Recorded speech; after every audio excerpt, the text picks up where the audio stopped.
Hello all welcome to civil highways. ఈరోజు వచ్చేసి మనము మన ఇండియాలో రాబోయే రోప్వే వివరాల గురించి తెలుసుకుందాం. కొత్తగా ఒక 3 వస్తున్నాయన్నమాట. వాటి గురించి తెలుసుకుందాం. ఫస్ట్ రోప్వే అంటే ఏంటంటే ఒక ఒక సర్టెన్ పాయింట్ నుంచి ఇంకొక సర్టెన్ పాయింట్‌కి ఒక రోప్ ద్వారా అరౌండ్ ఫ్యూ పాసెంజర్స్ 3-4 ఉండొచ్చు. ఎక్కువే ఉండొచ్చు కొన్నిసార్లు.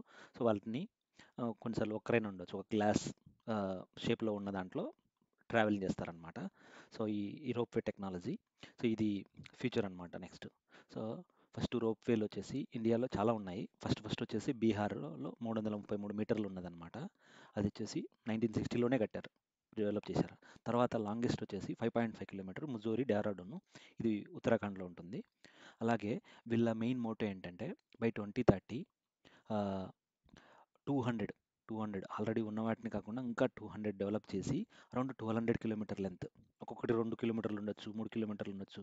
అంతే, అంతకంటే ఎక్కువ ఉండదు. ఎందుకంటే మళ్ళా టెన్షను వాటిని రోప్‌వే బేర్ చేయడం కొంచెం కష్టం అవుద్దనమాట. సో, మెయింటెనెన్సు, డెవలప్‌మెంట్ కొంచెం కష్టం. సో, అందుకు తక్కువ లెంత్‌లో ఉంటుంది. సో, ఇలాగా 200 డెవలప్ చేయాలని డిసైడ్ అయ్యారనమాట. సో, ఫస్ట్ వచ్చేసి శంకర్ విమన్ మండపం అండ్ ప్రయాగ్రాజ్ ఉత్తరప్రదేశ్లో అనమాట ఇది. సో, నేను చూపిస్తాను మ్యాప్ కూడా. ఇది కూడా మ్, మోడ్ అంటే ఎలాగంటే పబ్లిక్ ప్రైవేట్ పార్ట్నర్షిప్ అనమాట.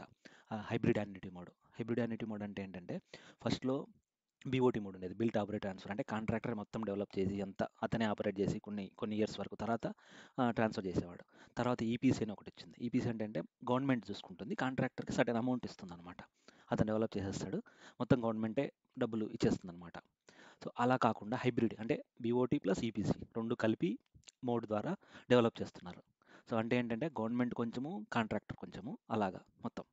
సో, ఈ విధంగా ఇది డెవలప్ చేయాలని చూస్తున్నారు. లెంత్ వచ్చేసి 2.2 కిలోమీటరు.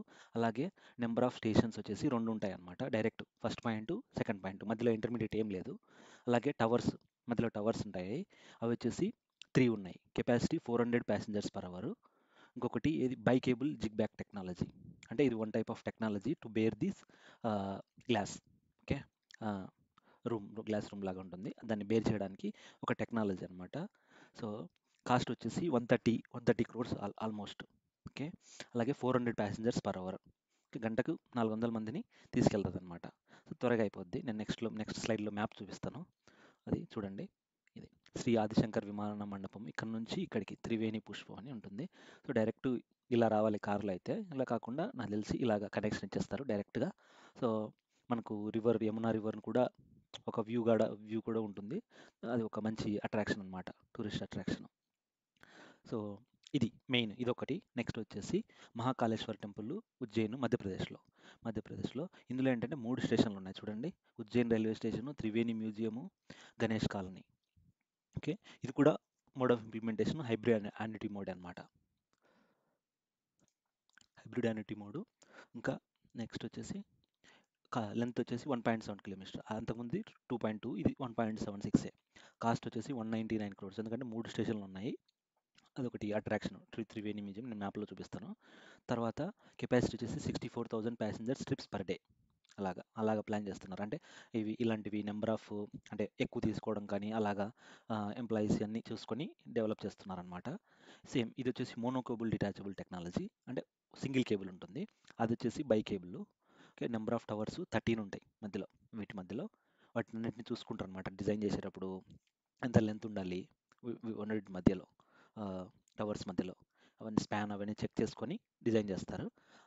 అదొక టెక్నాలజీ అనమాట. ఇప్పుడు హైవేస్ ఎలాగనో ఇది కూడా రోప్వే అనేది ఒక న్యూ టెక్నాలజీ. అది డిజైన్ చేయడం కొంచెం టఫ్ అనుకోవచ్చు. తర్వాత నెక్స్ట్ వచ్చేసి ఇది మ్యాపు. ఇది ఉజ్జయిన్ జంక్షన్ రైల్వే స్టేషన్ నుంచి ఇక్కడ ఉంది మహాకాళేశ్వర్ జ్యోతిర్లింగం. ఓకేనా. మధ్యలో త్రివేణి మ్యూజియం ఉంది కదా ఇక్కడ. సో, ఇలా కనెక్షన్ చేస్తారు. ఓకే. మోస్ట్లీ ఇదే ఉండొచ్చు ప్రపోజల్. ఓకే. ఇదండి. ఇది సెకండ్ది. తర్వాత థర్డ్ వచ్చేసి శంకరాచార్య టెంపుల్, శ్రీనగర్, జమ్మూ కాశ్మీర్లో ఇది కూడా ఆల్మోస్ట్ 1.05 కిలోమీటర్ అనమాట. 1 కిలోమీటర్ అనుకోవచ్చు. స్టేషన్స్ 2 ఉన్నాయి. నెంబర్ ఆఫ్ టవర్స్ వచ్చేసి 6.